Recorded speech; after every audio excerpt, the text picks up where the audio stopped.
Diga, Maria Cecília.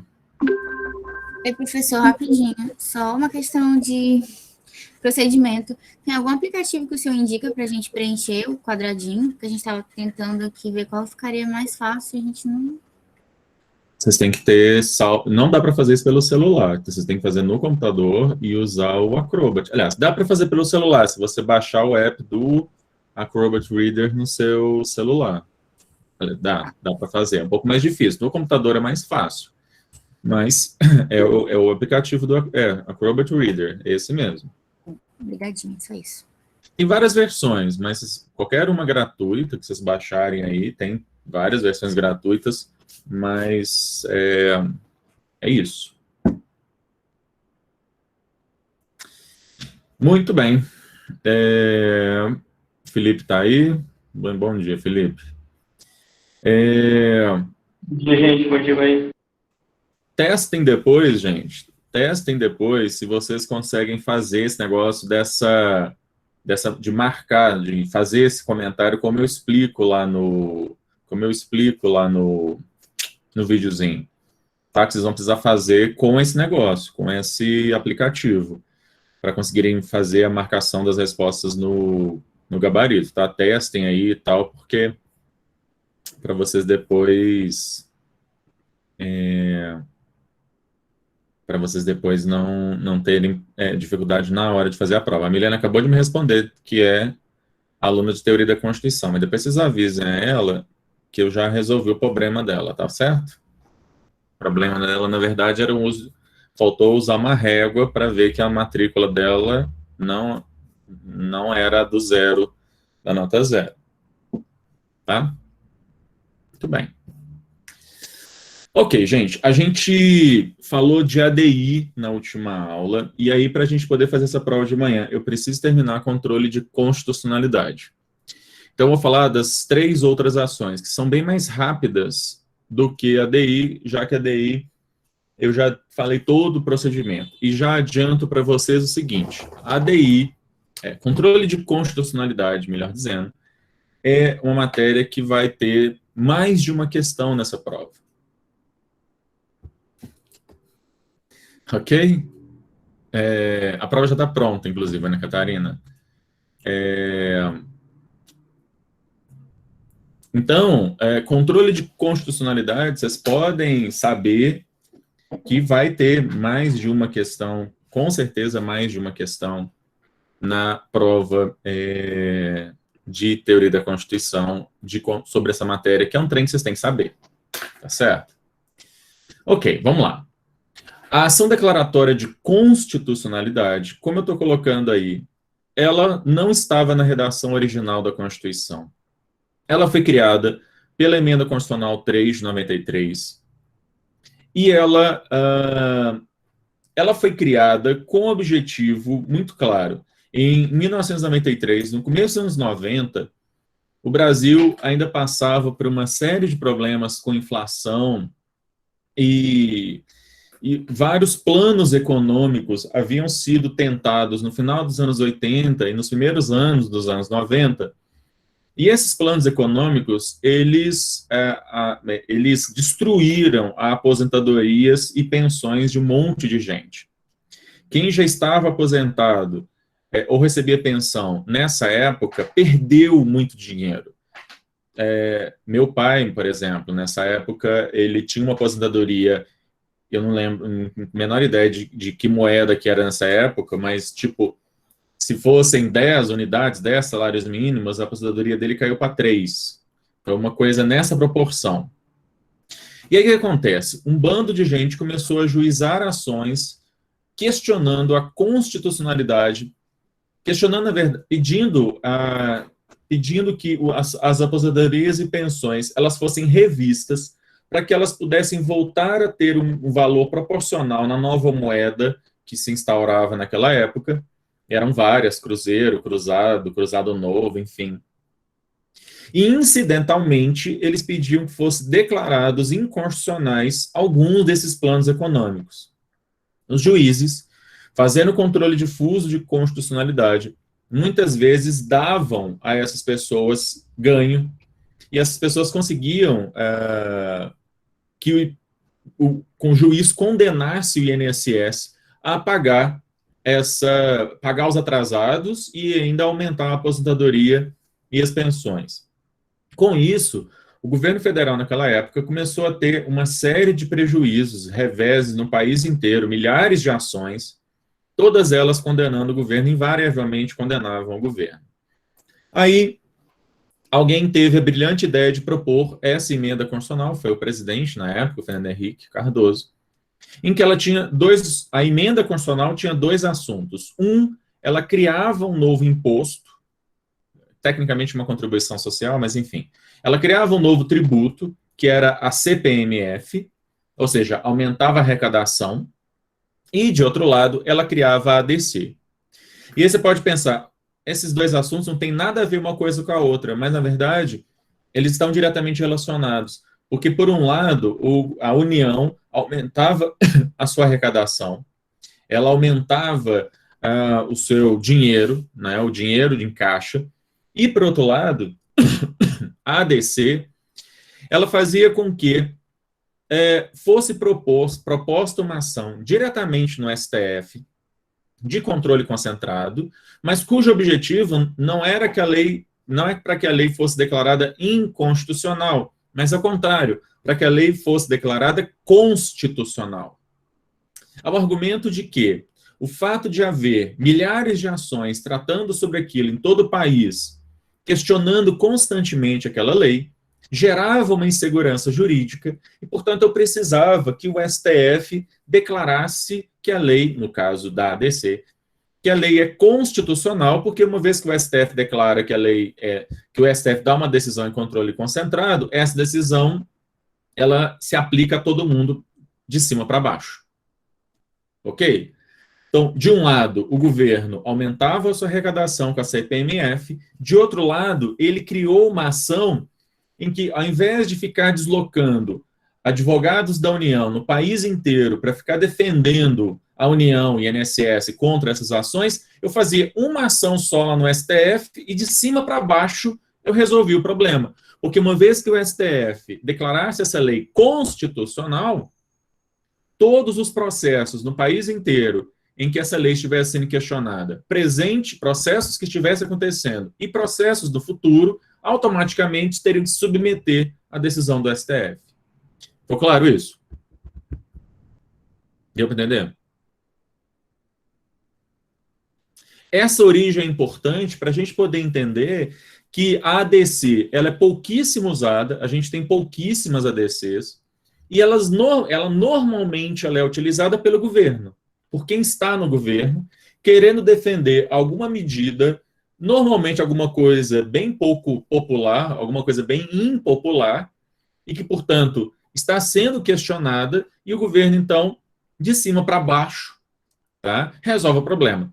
Vale anotar que o efeito vinculante, a primeira vez que se propôs efeito vinculante no Brasil, ele foi proposto nessa emenda só para a ADC. Depois é que o efeito vinculante foi estendido para as demais ações. Durante alguns anos, o efeito vinculante ele era só da ADC. Para vocês terem uma ideia da urgência com que eles queriam resolver o problema do controle difuso no Brasil. Tá? Mas, enfim, então ela foi acrescentada à Constituição, está lá nos artigos 102, 1 e 103, da mesma forma que a ADI. Ela está regulamentada pela Lei 9868 de 99, como a gente já viu, essa Lei 9868 trata da ADI, ADC e ADO, e ela tem, portanto, o mesmo objeto, as mesmas pessoas que podem fazer ADI, podem fazer ADO, o mesmo procedimento, e a mesma lógica da decisão, dos efeitos da decisão que a gente já falou da ADI na aula passada, valem aqui, só que ao inverso, né? O objetivo das duas é diametralmente oposto. Mas, considerando que o objetivo das duas é um oposto do outro, o procedimento das duas é exatamente igual. Tá? Bom, por isso que eu gastei mais tempo falando da ADI. Aqui a gente tem, logo na primeira ADC que foi julgada no STF, a gente tem bem o STF dizendo, né? Para que criaram, tá essa letra aqui amarela não está muito bom não, né? O objetivo, né? Para que essa ação foi criada? Vejam só, o expressivo número de ações substancialmente idênticas em curso no judiciário, aqui tratando de uma outra coisa que não vem ao caso, esse excessivo número de ações vem acarretando enormes prejuízos para a realização da receita pública destinada à saúde, assistência social e outras áreas da Seguridade Social. Era essa lei complementar, que eu não sei do que ela se trata, mas provavelmente algum plano econômico maluco que foi feito no Brasil nessa época. E, portanto, esse excessivo número de ações gera uma situação de insegurança jurídica, gera um rombo nos cofres públicos e, portanto, vamos criar a ADC para, uma forma bem autoritária, de cima para baixo, a gente resolver o problema. Então, ela foi criada com um viés muito autoritário, ainda que a ADC não seja em si alguma coisa autoritária, mas ela foi criada com essa ideia de resolver um problema de uma forma bem autoritária. Aqui também duas outras citações. Deixa eu mudar a cor dessa letra aqui também. O ex-ministro Francisco Rezec, do STF, vai dizer que a ADC veio para fazer com quem tem qualidade para isso, ou seja, o STF, o mais cedo possível tivesse o poder, né, de dar uma palavra final sobre a questão. Na ADC número 4, o ex-ministro Carlos Veloso vai dizer que cabe ao STF, portanto, dizer o que é a Constituição. Ou seja, tanto num caso quanto no outro, fica claro que a ADC ela veio com essa ideia de cabe ao STF ter o poder de falar, dar a palavra final sobre o sentido da Constituição, que o controle difuso é um problema, tá certo? Nas entrelinhas, o que a gente vai ver aí é que o controle difuso é visto como um problema. O Gilmar Mendes, por exemplo, falava isso muito. Você vê que os próprios ministros, aí, de certa forma, acabam dando a entender, né, que o controle difuso é um problema. Ok? Ô, professor, Oi. desculpa te interromper, mas no assunto, depois eu mando para o pessoal, mas tem um podcast que o Gilmar Mendes ele comenta qual foi o trabalho dele enquanto advogado-geral da União à época, né, na escrita da ADC. E aí ele coloca justamente, anos depois, né, o podcast é desse ano, e aí ele coloca justamente essa crítica ao controle difuso de constitucionalidade e a afirmação da necessidade de se concentrar no STF e a opção, né, dele pelo controle concentrado. Eu vou achar aqui no meu Spotify e mando para o pessoal. É bem interessante, ele fala sobre a criação do controle de constitucionalidade no Brasil, das leis e tudo mais. Que serve como registro histórico aí para o pessoal de introdução também ao controle de constitucionalidade. Sim, eu conheço textos dele em que ele falava disso, eu não sabia que ele tinha isso em podcast, mas eu conheço vários textos dele da época. Eu estudava controle de constitucionalidade na minha época de graduação, e eu li vários textos dele na época em que ele falava isso, né? Que o controle difuso era uma coisa arcaica, que na verdade já deveria ter sido eliminado, o controle difuso é que é legal, enfim. Então há muitos anos que ele fazia já essa defesa do controle concentrado. Que eu acho uma perda enorme se a gente abandonasse o controle difuso e deixar só o concentrado, né? Eu acho que o Menelik, alguém que sempre falava sobre isso, né, da riqueza do nosso sistema, ter justamente essa duplicidade do difuso e o concentrado mesmo. Em termos de debate institucional, né, que o controle difuso gera Exato. Para o debate na esfera institucional, né, e também na periferia da esfera pública. Sim. Isolar o negócio em Brasília não é nem um pouco democrático, ao contrário, enfim. Muito bem. Algumas particularidades, então, da ADC face à ADI. Primeiro, a finalidade, né? A gente já falou. O objetivo dela é o oposto da ADI. Vale lembrar uma coisa que eu falei semana passada. A ADI e a ADC são exemplos de um tipo de ação que é rara no processo, são chamadas de ações dúplices. O que significa? Que uma ADI julgada uma ADI, né, vou colocar isso aqui no chat, né? Uma ADI que é julgada procedente,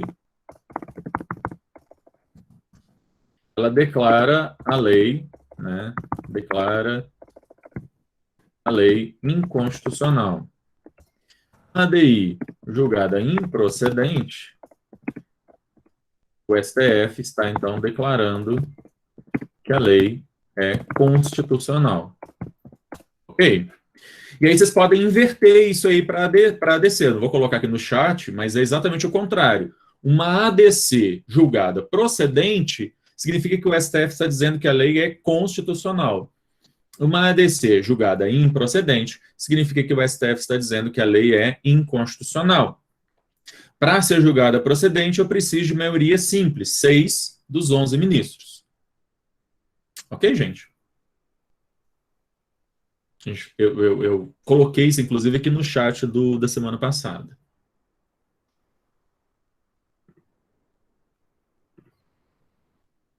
Certo? Ok. Vamos lá. A cautelar, a liminar, que eu estou simplificando a história aqui, colocando cautelar e liminar como sinônimos, né? Que depois o professor de processo não me ouça, existem diferenças, mas como eu falei com vocês, não vou fazer essa diferença aqui. Mas a cautelar, em ADC, ela visa o objetivo inverso da cautelar em ADI. A cautelar em ADI é para que a lei deixe de ser aplicada, para que a aplicação da lei fique suspensa temporariamente. Portanto, a cautelar em ADC tem um objetivo inverso, que uma vez que o STF concede uma cautelar em ADC, todos os juízes ficam obrigados a aplicar a lei. Ainda que eu, juiz de primeira instância, ache aquela lei inconstitucional, enquanto estiver vigorando a cautelar, eu sou obrigado a aplicar a lei. Beleza? Agora, percebam que existe um complemento aí. Existe um complemento. O que são decisões interlocutórias? Imaginem que, num processo, aqui na primeira instância, num processo contra o INSS, o juiz da primeira instância tenha ele mesmo dado uma liminar contra o INSS para obrigar o INSS a pagar a aposentadoria integral do cara até que o processo chegue ao final para o juiz ver se realmente o cara tem ou não tem direito. Essas decisões provisórias que são tomadas ao longo do processo são chamadas de decisões interlocutórias. Se a base com a qual esse juiz deu essa decisão interlocutória foi que parece que realmente essa lei é inconstitucional, né?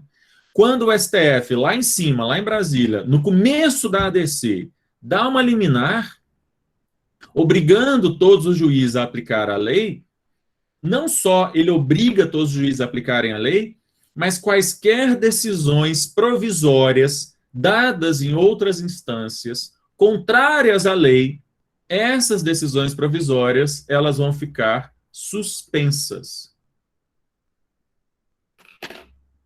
Ok? Qualquer decisão interlocutória que tivesse sido dada contra a lei, né, tivesse sido dada pela não aplicação da lei, porque parece que ela é inconstitucional, essas decisões interlocutórias também ficam suspensas. Deu para entender isso, gente?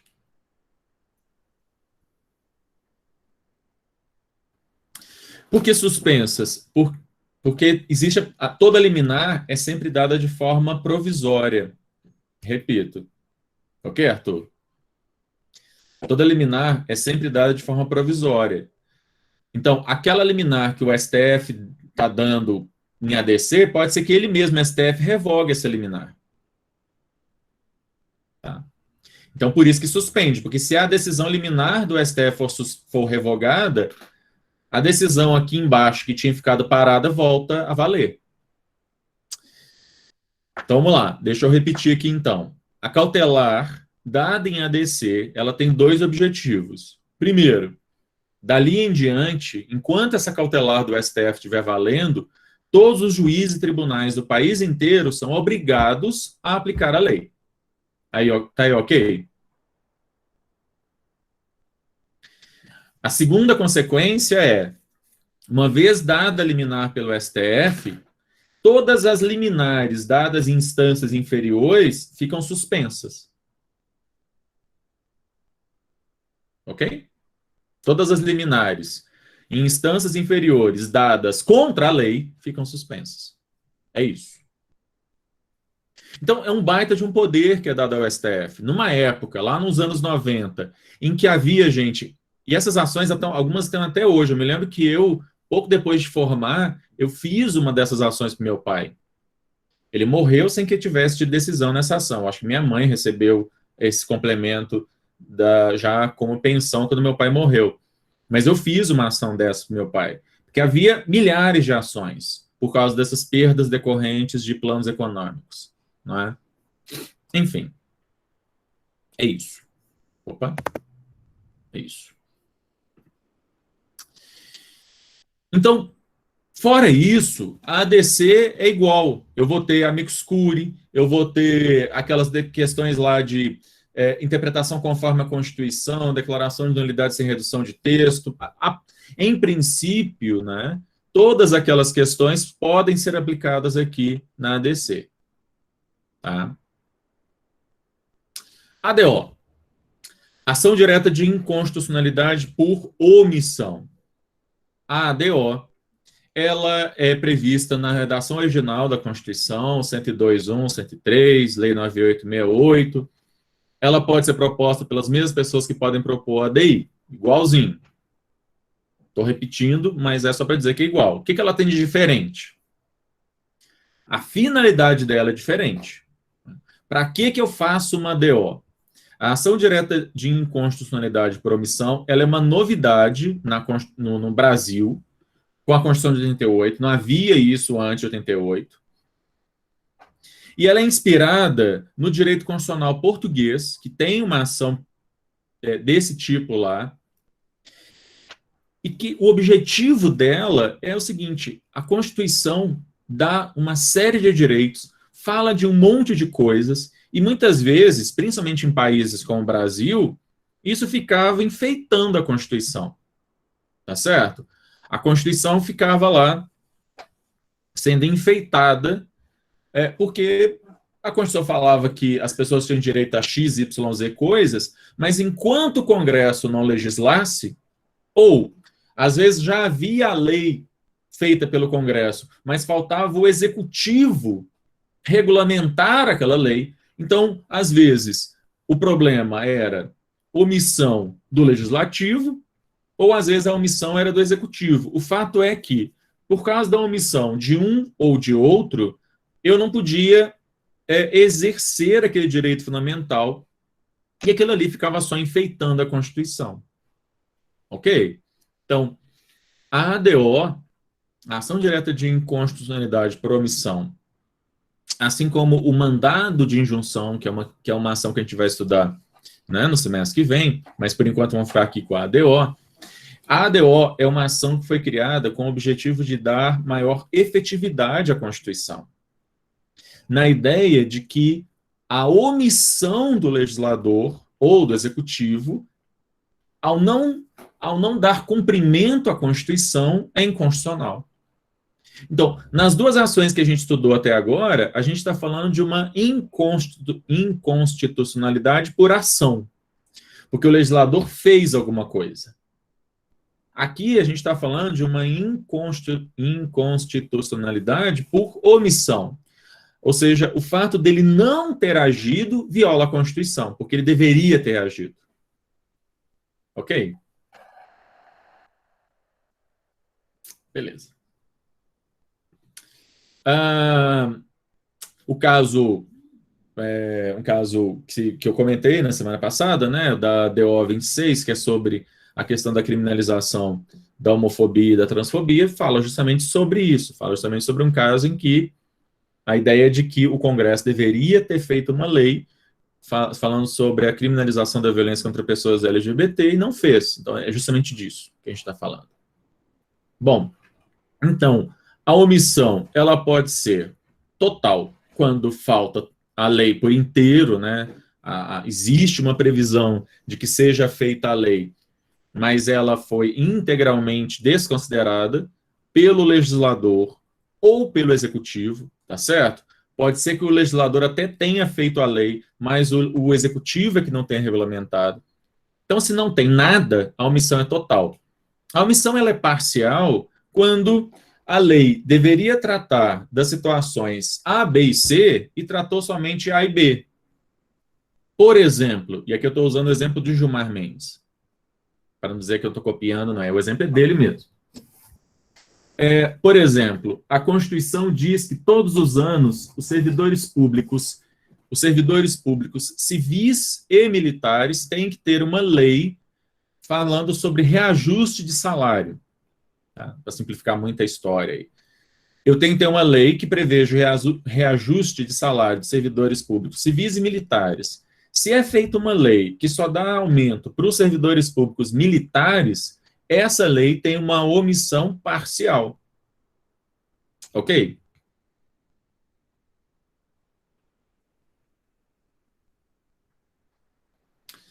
Beleza. A ADO, ela tem, lá na Lei 9868, está prevista, está regulamentada a ADO, etc. Só que a Lei 9868, quando ela vai falar da cautelar em ADO, ela não é tão precisa. Vamos começar pela omissão parcial aqui, e aí eu volto na total. Então, se existe a lei, mas ela trata de menos do que ela deveria tratar, a omissão é parcial, a cautelar em ADO normalmente significa suspender toda a lei. Tá certo? A lei que existe, mas que existe e trata da questão de forma apenas parcial, ela é integralmente suspensa. Até que o STF chegue ao final e dê uma decisão final, e daí depois eu vou falar o que é essa decisão final. No caso da omissão total, a lei não fala nada. Não existe lá na Lei 9868 uma regra sobre o que o STF deve fazer quando ele está diante de uma omissão total. Aqui eu estou citando alguns exemplos de decisões que eu já vi o STF fazer em casos de omissão total. Então, por exemplo, já teve casos em que ele entendeu que o fato de não haver a lei, não haver a lei total mesmo, né, não tinha lei, todos os atos da administração pública que foram feitos deveriam ser suspensos, porque um ato da administração pública só pode ser feito se existe lei. Isso é uma possibilidade. Existe uma outra possibilidade, que é dos estados exercerem poder legislativo pleno na ausência de uma lei federal. Então, essas leis estaduais ficaram suspensas. Enfim, são questões que envolvem outras matérias que a gente não estudou ainda, então eu não vou entrar aqui nesse mérito, tá? Vamos guardar aqui no caso da omissão total, não existe regra e o STF vai ter que resolver muito caso a caso. Vamos guardar essa regra aí, a regra que não tem regra. Ok? Os exemplos são só para vocês terem aí, porque, na verdade, dizem respeito a coisas que vocês não estudaram ainda, então, obviamente, eu não vou cobrar. O que eu preciso, então, que vocês saibam, aqui sim. E a decisão final? Então, na ADO podem ter, né, amitir cure, pode ter toda a tramitação igual às demais ações que a gente já viu, então não vou repetir. Chegou lá no final, a decisão. No caso da decisão em ADO, a situação é um pouquinho diferente das duas ações que a gente viu anteriormente. Se a omissão for... Vamos lá. Vamos começar pela parte mais fácil aqui. Se a omissão for do executivo, né, então, por exemplo, existe já a lei, mas o presidente da República não fez o decreto ou qualquer outro meio normativo para regulamentar aquela lei. Nesse caso de omissão do executivo, o STF ele dá um prazo de 30 dias para que o presidente da República resolva o problema. Sob pena de que, se ele não resolver o problema nesse prazo, o STF, esse caso será considerado um caso de crime de responsabilidade, abertura de processo por crime de responsabilidade. Ok?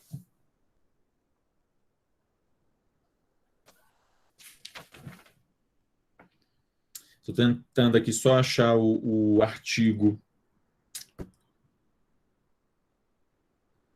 Artigo 103, parágrafo 2º, tá? Da Constituição. Artigo 103, parágrafo 2º, tá? Da Constituição, fala isso que eu acabei de falar. Se a omissão for do legislativo, a gente vai ter duas situações bem diferentes aqui. Quando a omissão do legislativo ela é total, eu aplico também uma outra parte desse mesmo 103, parágrafo 2º, que vai dizer o seguinte: quando a omissão é total, a única coisa que o STF vai fazer é comunicar o Congresso Nacional. O STF vai fazer um ofício ao Congresso dizendo: olha, Congresso, vocês estão em mora. Vocês deveriam já ter feito uma lei sobre esse assunto e não fizeram. Por favor, façam a lei. Assim, é isso. E fica por isso mesmo. E o Congresso pode pegar aquele ofício e jogar no lixo. E pronto. Mora, quando você não paga uma conta, por exemplo, além de caloteiro, você está, no ponto de vista jurídico, você está em mora. Você está em débito. Calote aí é mora. A mesma ideia se aplica aqui. Tá? O Congresso aí, ele está em mora, ele deveria ter feito algo e não fez. Ok, e assim, mas fica por isso mesmo? Sim, e é isso. E por isso que a ADO é tão pouco usada também. Vejam que esse caso, a criminalização da homofobia, é a ADO 26, e é uma das últimas que já foi feita. Enquanto da ADI, a gente já tem quase 5.000 ADIs, a ADO a gente não tem nem 30. Ok? Por que no caso da ADO 26, o efeito foi tão espetaculoso lá, igual foi noticiado? Porque a ADO 26, ela não foi proposta sozinha. Ou ela foi proposta sozinha, mas depois, junto com ela, foi proposto um mandado de injunção. Na verdade, o mandado de injunção até foi antes. Havia duas ações. E, quanto ao mandado de injunção, existe uma previsão de decisões mais concretas. Pois é, Andressa, depende como é que você interpreta, porque, por exemplo, teoricamente, ela reclamava uma omissão total, mesmo. Só que foi requerida uma interpretação conforme a Constituição da Lei 7716, para dizer que na Lei 7716, a lei do racismo, né? A lei do racismo, já estaria incluída ali a homofobia e a transfobia. Então, de certa maneira, quer dizer, é uma omissão total, mas que foi solucionada pela via de você fazer uma interpretação conforme a Constituição de uma lei que já existia. Ou seja, como se a questão da homofobia e transfobia já estivessem presentes na Lei 7716, e o que o STF faz ali é apenas deixar isso claro, vamos dizer assim. Ok? Bom, no caso da omissão parcial, aí a história é um pouquinho diferente.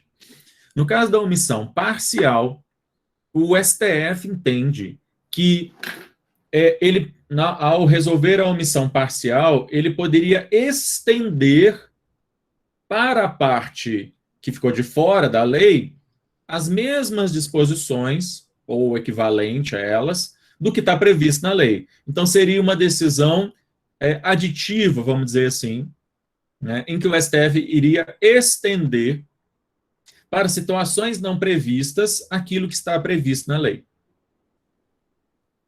Isso não está escrito na Constituição, isso é jurisprudência e entendimento do STF. Tá? O que a Constituição fala expressamente é o que eu citei aqui do artigo 103, parágrafo 2º. O 103, parágrafo 2º, fala que, em caso de omissão do Congresso Nacional, a única coisa que o STF vai fazer é comunicar ao Congresso. Ok?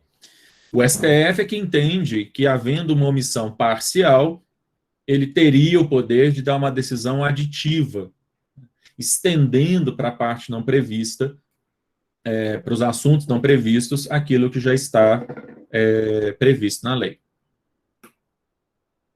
Ok?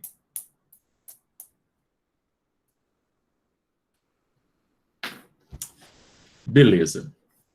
Aqui eu trouxe um trecho do acórdão, justamente da DO 26. Não vou ler ele aqui.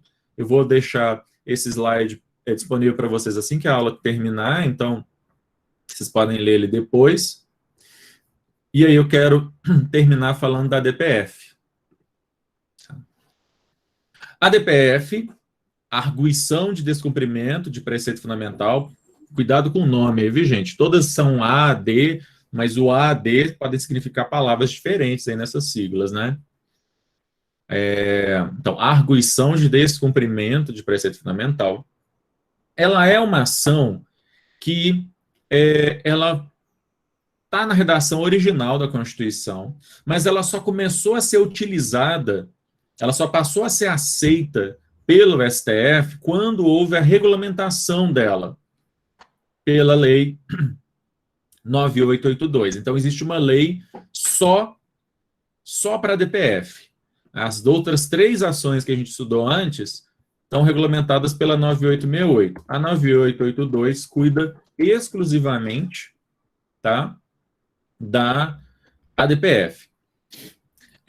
E foi só com a regulamentação dela que a gente definiu exatamente para que ela servia, porque até então havia um debate enorme para que ela servia, e mesmo com a regulamentação, a forma como foi tratado o negócio também gerou alguns problemas, porque acabou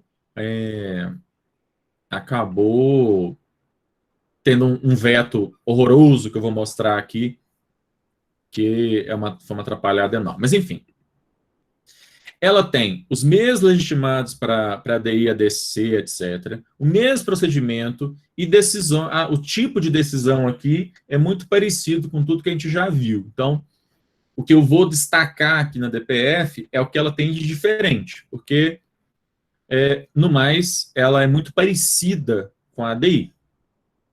Vamos lá. A primeira coisa que a gente teve que resolver sobre essa questão, sobre essa ação, afinal de contas, o que é preceito fundamental? Algumas pessoas entendiam, no início, que dentro da Constituição haveria uma parte que seriam os preceitos fundamentais. E, normalmente, algumas pessoas entendiam que preceito fundamental era o mesmo que direitos fundamentais.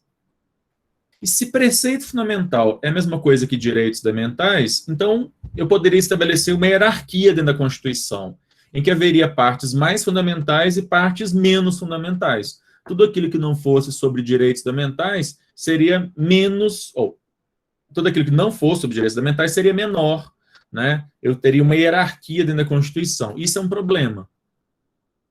Porque nós sempre afirmamos, e eu já falei, acho, no início do semestre sobre isso, dentro da Constituição não existe hierarquia.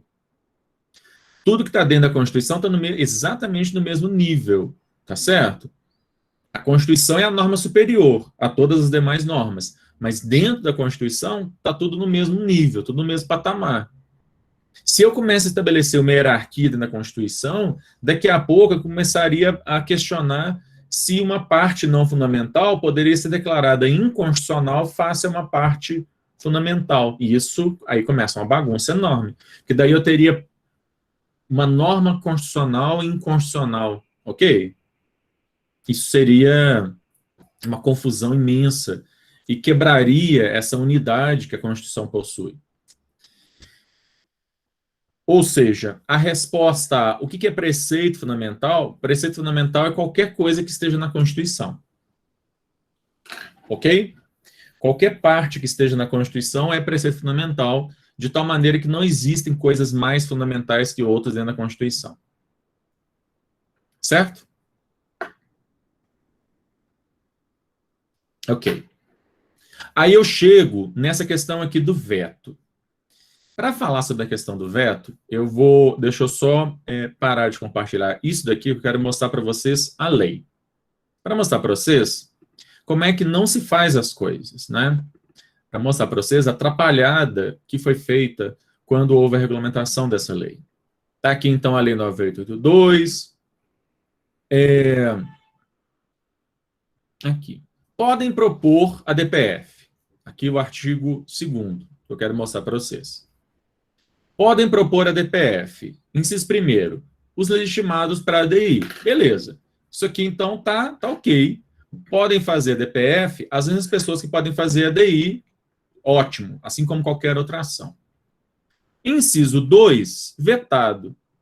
Esse inciso 2, ele falava que poderiam propor a DPF quaisquer pessoas que tivessem um direito fundamental delas violado em uma decisão judicial ou uma decisão administrativa para a qual não coubesse mais nenhuma forma de recurso. Então, assim, se eu já tivesse tentado defender um direito meu em várias instâncias e recorri para todos os meios possíveis, não consegui resolver meu problema, eu acho que a decisão final que foi dada no meu caso ainda está violando o meu direito fundamental, eu então podia fazer uma DPF para o Supremo. Ok? Qualquer pessoa nessa situação poderia fazer uma DPF. Foi aprovado desse jeito lá no Congresso Nacional. Só que o pessoal, o STF, assim que esse negócio foi aprovado, ele fez um lobby enorme lá no Congresso, para a Presidência da República, melhor dizendo que, olha, se vocês deixarem esse negócio desse jeito, vão começar a surgir milhares de ADPFs, porque as pessoas, todo mundo que não gostar da decisão, que ela tiver passado por ela vai ajuizar uma DPF. Então, o STF vai ser transformado aí numa nova instância. As pessoas vão passar por várias instâncias e depois vão recorrer também para o STF. Senão vai virar uma zona. Beleza. Aí, o que o presidente, então, fez? Vetou. Beleza, então não existe essa figura. Aí, quando você veta a parte de uma lei, você tem que verificar se, ao longo do restante daquela lei, não existe nenhuma menção ao que foi vetado, para que você vete também. Né? Porque não faz sentido você vetar uma parte e não vetar o resto. Porque a criatura que vetou isso aqui, obviamente não foi o presidente, né? Foi algum assessor, foi o advogado-geral da União, mas certamente o assessor lá do advogado-geral da União, o que ele fez? Ele vetou aqui, mas não vetou isso aqui, ó.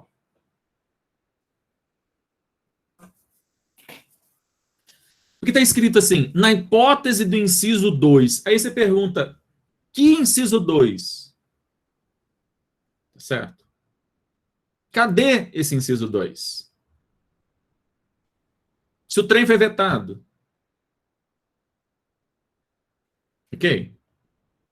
Não é sério isso é uma bagunça, é uma zona. Porque o que diz esse parágrafo? Se a pessoa não quiser, eu mesmo, ter que contratar um advogado lá em Brasília, para ele poder propor essa ação para mim lá em Brasília, porque é em Brasília, é o STF, o que eu posso fazer? Eu posso pedir ao Procurador-Geral da República que faça a ação por mim. Ele vai fazer em nome dele, mas provocado por mim, que é de graça. O procurador não é obrigado. Eu posso pedir para ele falar, não vou fazer. Tá certo? Mas eu poderia. Era uma possibilidade de você, ao invés de você mesmo ter que fazer a ação, pagar advogado, etc., você pediria ao Procurador-Geral da República, ele ia avaliar se o caso era o caso mesmo de propor uma DPF, poderia fazer ou não. Só que o inciso que dizia sobre a capacidade universal das pessoas poderem fazer a DPF foi vetado.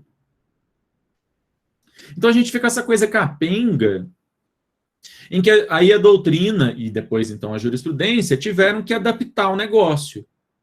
Então dizendo assim, na hipótese do inciso 2 que não existe, né, a gente finge que isso aqui não existe, né? Essa primeira parte aqui da frase não existe, a gente começa a ler a partir daqui, ó. Faculta-se ao interessado, mediante representação, solicitar a propositura de DPF ao PGR, que, examinando os fundamentos, decidirá do cabimento do seu ingresso em juízo. Ok, gente? Então, assim, a DPF, ela tem essa particularidade prevista na Lei 9882, que é qualquer uma daquelas pessoas do artigo 103 pode propor a DPF, inclusive o PGR, Procurador-Geral da República.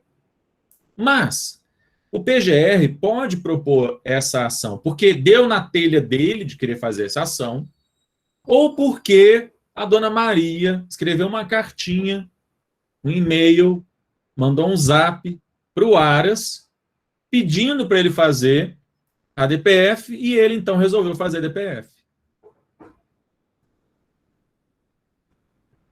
Não, Andressa. Interessados legítimos é qualquer pessoa. Os incisos primeiro são aqueles que a gente estudou lá no artigo 103 da Constituição. Partido político, governador, presidente, assembleia, confederação sindical, esses que são do inciso primeiro.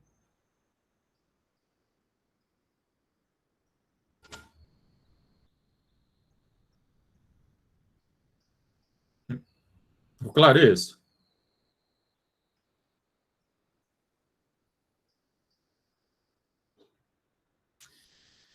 Sim, mas perceba, Andressa, eu posso pedir ao PGR que faça a DPF. Eu, Alexandre, posso pedir ao Aras que faça uma DPF. Agora, ele pode olhar para o meu pedido e jogar na lá de lixo. Sim, gosto ou preguiça, a depender do caso. O Conrado Hubner da USP chama o Aras de poste, então, por aí vocês podem imaginar. Sim, faz sentido ter esse negócio aqui? Para mim não faz o menor sentido. Tá certo? Porque cá entre nós, mesmo sem essa previsão legal, eu posso pedir ao PGR que faça uma DPF, posso pedir ao Aras que faça uma DI, posso pedir ao Aras que faça uma DC. A gente sempre pode fazer esse pedido. Qualquer cidadão pode fazer um requerimento ao Ministério Público para que o Ministério Público faça XYZ coisas. Ok, gente? Não é só ação de controle concentrado. É um direito fundamental de todos nós, diante de algo que a gente acha que está violando a lei, requerer ao Ministério Público que faça X ou YZ coisas. Isso aqui não precisava estar previsto para existir. Beleza? Para mim, isso é algo absolutamente inútil, desnecessário. E ficou essa coisa aí, já podia ter sido revogado, inclusive, há muito tempo. Alguém já poderia ter tido a brilhante ideia e feito um projeto de lei para revogar esse trem, mas continua essa coisa esquisita aí. Ok? Deixa eu voltar para a minha apresentação. Então, aqui é só para mostrar que isso, na verdade, se chama, tecnicamente, lambança. Tá certo? Isso é um negócio que não deveria existir. É absurdo que um trem desse continue, inclusive, lá até os dias de hoje. Bom, então, existe, só para seguir aí a técnica, né?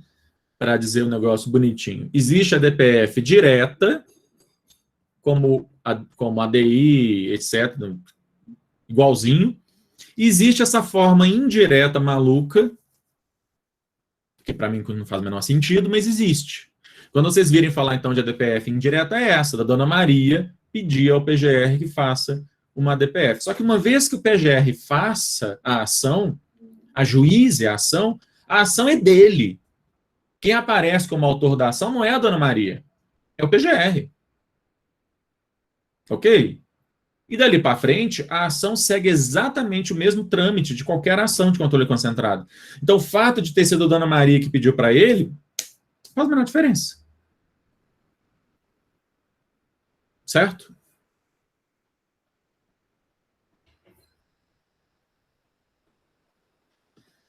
Tem um caso famoso de uma DPF que surgiu dessa forma, eu estou criticando, mas tem um caso famoso que foi a DPF. A DPF sobre aborto de anencéfalos, ela foi desse jeito, tá? Que é a DPF 54, que fala de aborto de anencéfalos, ela surgiu desse jeito. Foi uma mulher que pediu ao PGR que fizesse a DPF. Que ela era uma mulher que estava grávida de um filho anencefálico, de um feto, né, anencefálico. Ela não tinha conseguido judicialmente a autorização para fazer a interrupção da gravidez, então, tá? Mas assim, continua implicado com esse negócio. Bom, então a gente já tem essa primeira particularidade. Uma segunda particularidade da DPF diz respeito ao objeto dela. Veja que no caso da ADI, eu disse que cabe à ADI para questionar leis e atos normativos, tá? No caso de ADI, a expressão usada pela Constituição e a lei, é leis e atos normativos. Veja que no caso da DPF, a gente vai usar a expressão atos do poder público. Muito bem. Vou explicar isso aqui. Uma vez definido que, beleza, direitos fundamentais são quaisquer preceitos fundamentais são quaisquer partes da Constituição. Qual que é, afinal de contas, a diferença de uma ADI para uma DPF? As duas não são exatamente a mesma coisa, com um nome diferente? As duas estão querendo proteger a Constituição contra normas inconstitucionais? Qual que, então, é a diferença das duas? Para além daquele trem horroroso lá do negócio que foi vetado, mas isso é uma coisa lateral. Na essência, qual que é a diferença dessas duas ações? Para a gente poder entender isso, a Lei 9882 ela foi essencial porque ela pegou algumas das hipóteses de não cabimento de ADI e colocou para a DPF. De tal maneira, e isso é uma coisa que eu quero deixar aqui muito claro, de tal maneira que todos os casos de ADI não cabe a DPF. E todos os casos de DPF não cabe a ADI. Ok?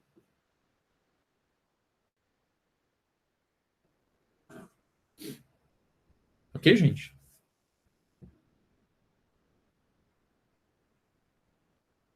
Então, assim, diante de um caso concreto, existe a norma X, uma norma X, e eu pergunto para vocês, esse caso aqui é de ADI ou DPF? A resposta de vocês jamais vai ser, pode ser uma ou outra, jamais pode ser essa. Ah, não, pode ser ADI, mas também pode ser DPF. Nunca, de jeito nenhum. Ou é uma ou outra, pode ser que não seja nenhuma. Mas se for uma das duas, é uma das duas, jamais ambas. Isso é uma coisa que eu quero que vocês tenham muito claro. Né? Vamos lá. A Lei 9882, ela opta pela expressão atos do poder público, porque atos do poder público é uma expressão bem mais ampla do que leis e atos normativos. Ou seja, a ADPF, ela vai poder pegar determinados tipos de atos do poder público que não são exatamente lei, mas para os quais vai ser ok fazer a DPF. Vamos lá. Eu disse para vocês na aula anterior que não cabe ADI se a lei for anterior à Constituição de 88. Pois, contra leis anteriores a 88, eu posso fazer a DPF.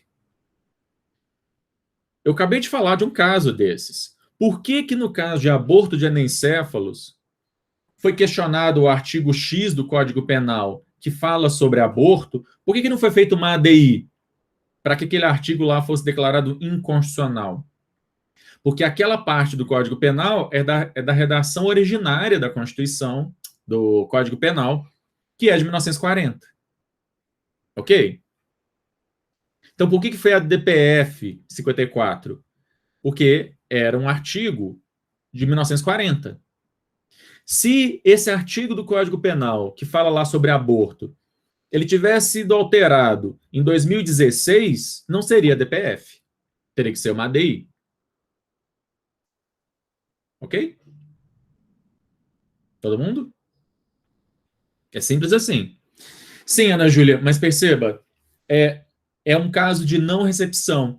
Mas a não recepção, ela é declarada pelo Poder Judiciário de maneira difusa, né? Uma maneira de você fazer isso de uma forma concentrada, de uma forma organizada, vai ser através da DPF. Então, assim, o que o STF vai fazer na DPF é declarar que a lei não foi recepcionada. Sim. O conteúdo da decisão é esse. Não é exatamente que ela é inconstitucional. Nessa primeira hipótese, ele não vai dizer exatamente que ela é inconstitucional, mas que ela não foi recepcionada. É não recepção, mas dentro do controle de constitucionalidade. A DPF vai ter essa particularidade mesmo.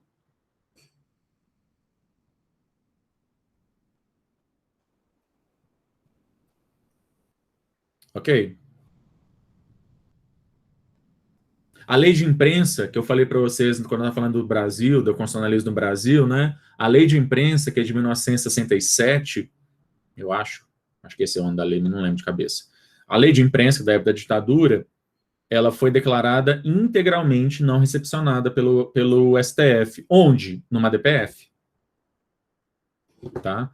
Foi dentro de uma DPF que o STF disse que a lei de imprensa foi integralmente não recepcionada. Então, primeira hipótese.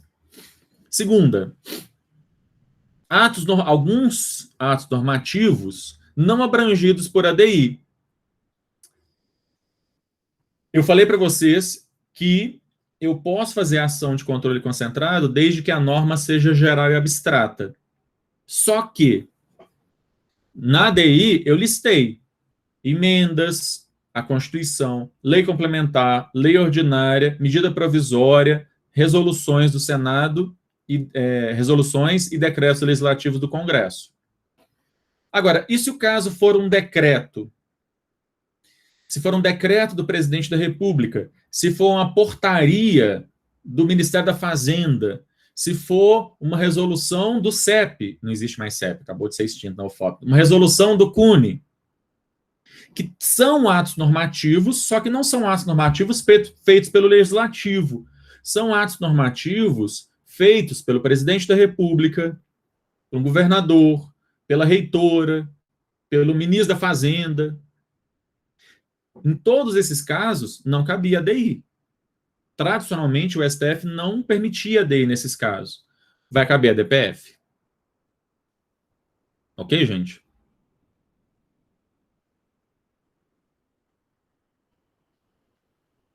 Então, por exemplo, a DPF 132, que foi sobre união homoafetiva, a DPF 132, que foi sobre união homoafetiva, por que foi uma DPF? Porque o governador do estado do Rio estava questionando um decreto estadual. Tá certo? Como ele estava questionando um decreto, não podia ser ADI. Então, a DPF foi feita contra um decreto do estado do Rio de Janeiro. Logo, tinha que ser a DPF, não podia ser a ADI. Beleza? Então, contra uma instrução normativa, uma portaria, um decreto, uma resolução, vai ser a DPF. Tem um caso de uma resolução, tá? Tem uma resolução aqui que eu falei que é a ADI. Resoluções do TSE. Resolução do TSE, excepcionalmente, é a ADI. Mas, fora isso, resoluções que são feitas por órgãos do Executivo, presidente da República, governador, prefeito, ministro da Fazenda, ministro do Meio Ambiente, autorizando a destruir o resto da Amazônia, tá certo? Quando o Salles era ministro do Meio Ambiente, a resolução dele lá mandando tacar fogo em tudo, isso é um caso de ADPF, não é de ADI.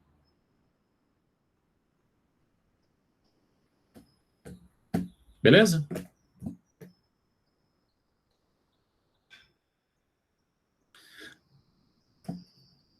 E terceiro caso aqui, ou quarto, né, na verdade, terceiro. Lei municipal. Eu falei para vocês que só pode ser feita ADI, ADC, etc., de lei federal ou estadual. Lei municipal, não. Mas lei municipal eu posso fazer justamente a DPF. Então, Se Belo Horizonte aprova uma lei que viola a Constituição Federal, eu posso fazer uma DPF. Eu quem? O pessoal lá do artigo 103, né? Só tem um claro aí quando eu tô falando eu aí, o pessoal do artigo 103. Ok? Então, são esses 3 grupos aí. Lei anterior à Constituição, decretos, portarias, etc., que sejam gerais e abstratos, feitos por órgãos da administração pública, do executivo, e lei municipal. São os 3 grandes grupos para os quais cabe a DPF. Percebam, súmula continua não cabendo, nem a DI nem a DPF. Não está a súmula aqui. Súmula não cabe ação de controle concentrado, nenhuma. Tá? Súmula é outra história. Não cabe ação de controle concentrado. O restante aqui é sobre controle de convencionalidade, mas eu não vou mexer com isso aqui, porque isso aqui é outra história e não vai dar tempo. Eu não quero mexer. Isso aqui, depois, em Direito Constitucional 2, eu ou Tatiana, quem for dessa matéria para vocês, vai falar também sobre controle de convencionalidade, mas aqui não vai dar tempo e eu não quero falar disso correndo. Até aqui, ok? A ADPF, ela vai ter a participação de amicus curiae e as decisões vai ter toda aquela história, interpretação conforme a Constituição, declaração de nulidade sem redução de texto. Aliás, os exemplos que eu dei para vocês, quando eu estava falando de EDI, os exemplos que eu dei para vocês de declaração de nulidade, interpretação conforme a Constituição, foram de ADPFs. Tá? No caso da... Não, é isso, eu não vou misturar as histórias, não, porque pode ter modulação de efeitos, sentença aditiva, tudo aquilo que eu falei da ADI, dos tipos de decisões, mexendo em efeitos e tal, tanto efeitos pessoais quanto efeitos temporais, a ADPF tem efeito vinculante, a decisão em ADPF tem efeito vinculante, contra a decisão em ADPF, se um juiz dá uma decisão em sentido contrário à ADPF, cabe reclamação. Ok? Por exemplo, foi em 2019 ou 2020, teve uma DPF sobre a impossibilidade de pessoas, de homens gays, poderem doar sangue. Não sei se você lembra, viram falar desse caso.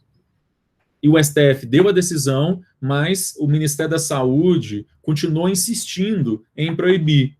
E aí, um dos autores da ação e um dos amicus curiae ameaçou fazer uma reclamação, justamente para que o STF exigisse lá do Ministério da Saúde que revogasse a portaria, era uma portaria, e aí, diante da ameaça de ser feita a reclamação, o Ministério da Saúde acabou revogando, tá certo? Mas justamente porque a decisão em ADPF tem efeito vinculante, portanto, contra o descumprimento dela, cabe reclamação.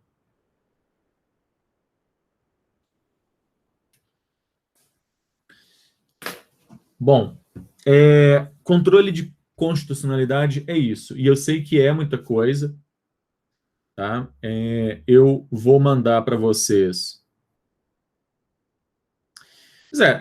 Na verdade, o que eu quero chamar a atenção sobre algumas... eu quero chamar a atenção sobre algumas coisas aí.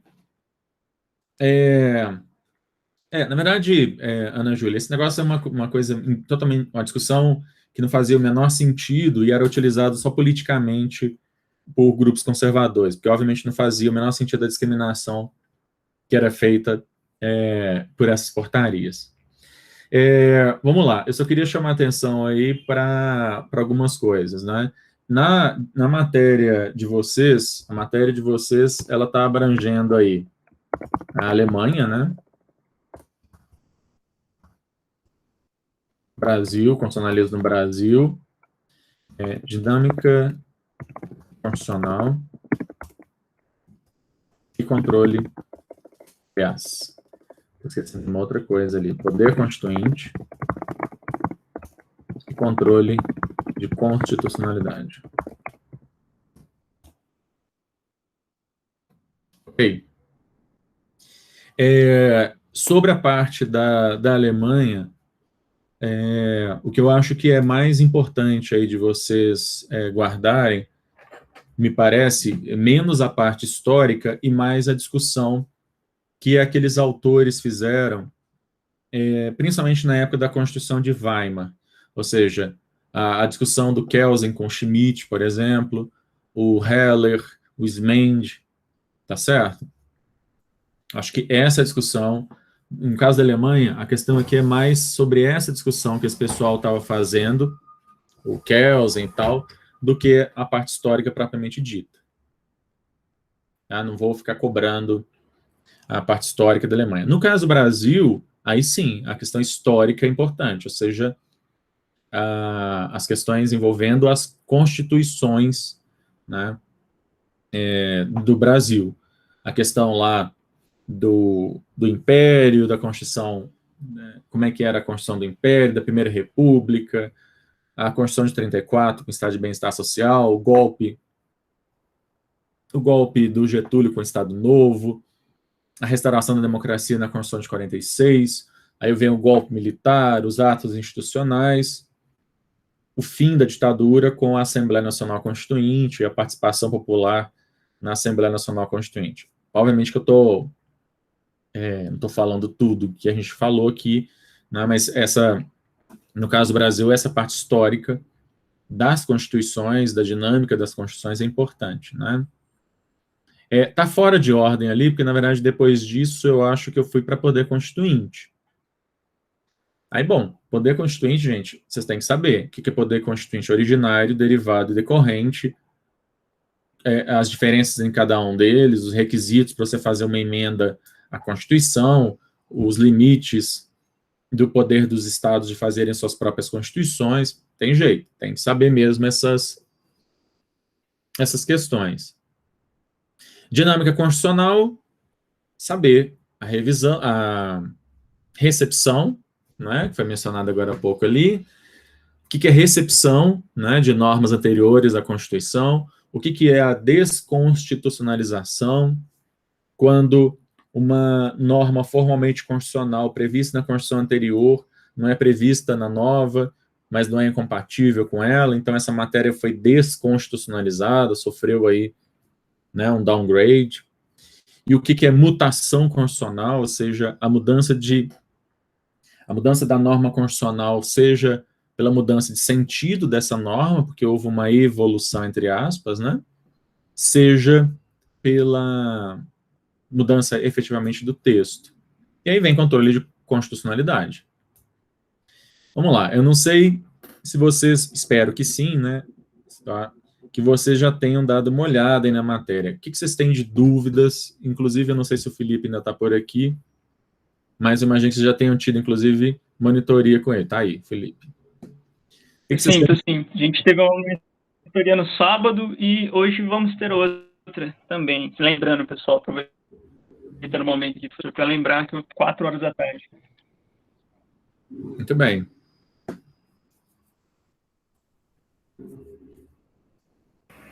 Professor, diga. Eu fiquei com uma dúvida no que tange o que é amicus curiae, que você falou da última aula, até agora eu não consegui.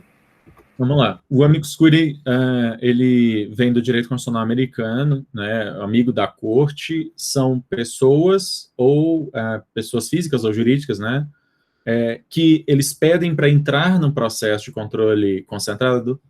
Existe amicus curiae em outras ações também, mas vamos ficar aqui só com controle concentrado, né? Eles pedem para entrar na ação de controle concentrado para que eles possam falar sobre a matéria que está sendo debatida naquela ação. Tá certo? Ou seja, é uma ação, o STF está discutindo sobre criminalização da homofobia. Aí se inscreveram lá, como pediram para entrar na ação com amicus curiae, por exemplo, a entidade que eu representei, que era o GADV, o GADV, esse Grupo de Advogados pela Diversidade Sexual. Fui lá para falar que era um absurdo o Brasil não ter uma lei sobre isso, porque já existem determinações da ONU, da OEA, tem vários outros países que já têm uma lei sobre isso e tal. Então, eu apresento o contexto desde o meu ponto de vista. O amicus curiae não tem nenhuma obrigação de ser isento. Ele não é perito, não é um perito que vai lá. O perito tem que ser isento. O amicus curiae não precisa ser isento, ao contrário, ele pode tomar um partido aí, pode tomar um lado nessa discussão, mas, teoricamente, ele vai mostrar conhecimentos técnicos, né, técnicos e científicos sobre aquela matéria que possam ajudar o STF a tomar uma decisão mais bem fundamentada. Ok?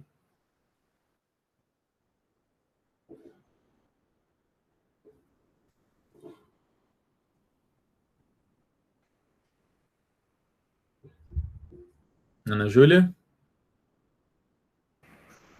Esse é o meu computador, que ele é um pouquinho lento para funcionar, mas tudo bem.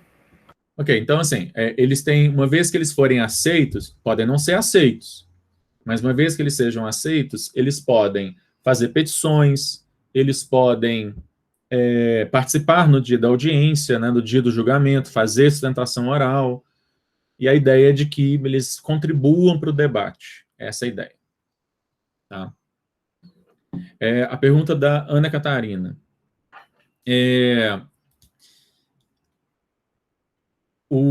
Quando a gente fala de poder constituinte originário, o poder constituinte originário, ele faz tábula rasa de tudo que havia antes. A ideia é de que, para eu instaurar uma nova ordem constitucional, eu preciso eliminar a ordem constitucional anterior. Tá certo? Porque, senão, a Constituição nova seria só uma continuação das Constituições anteriores. E a ideia de que a Constituição nova não é uma continuação das Constituições anteriores. Ela é uma coisa, ela instaura uma ordem jurídica nova. Por isso, ela faz, o poder constituinte faz tábula rasa, ele elimina. Então, em princípio, ele apaga todo o passado. Tá, são duas coisas diferentes, Ana Catarina. Eu estou explicando primeiro como é que a coisa é pensada em teoria. Como é que ela foi pensada lá atrás, no início. Tá? Agora, o que eu estou dizendo é que, apesar da Constituição, da nova ordem constitucional, fazer tábula rasa do que veio antes, é fato que o passado, você não pode simplesmente apagar o passado ele continua existindo. Né? Então, assim, tanto que a gente fala em recepção, por exemplo. Eventualmente, algumas coisas vão ser recepcionadas. Eu passo aquela lei pela filtragem da Constituição. Mas, para além disso, é importante a gente ter claro, né, que uma sociedade autoritária, machista, patriarcal, violenta como a brasileira, isso não foi apagado quando a Constituição foi aprovada. Tá certo? Nós continuamos sendo uma sociedade racista, patriarcal, machista, violenta, apesar da Constituição nova. Tá? Luísa, sim, deixa eu te falar quantas questões vão ser. Serão 11 questões. Só que são questões, dessas 11 questões, tem questões que são de múltipla escolha. Questões de múltipla escolha, tem questões que são de VOF. Ok, gente? Questões de VOF, e além das questões de múltipla escolha propriamente dito, tem duas questões enormes de VOF. Só para vocês já ficarem mais tranquilinhos aí.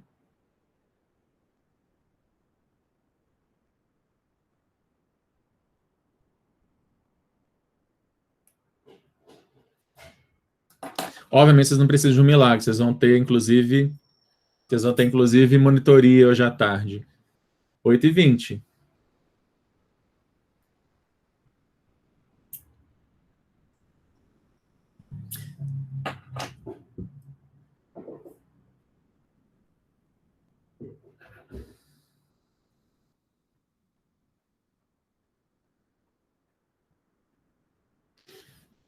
Marcela, não tem a menor ideia. Se o seu programa conseguir fazer a marcação em cima da alternativa, beleza, assim, não tem problema. Aquele método ali é o mais fácil de fazer, mas a questão aqui...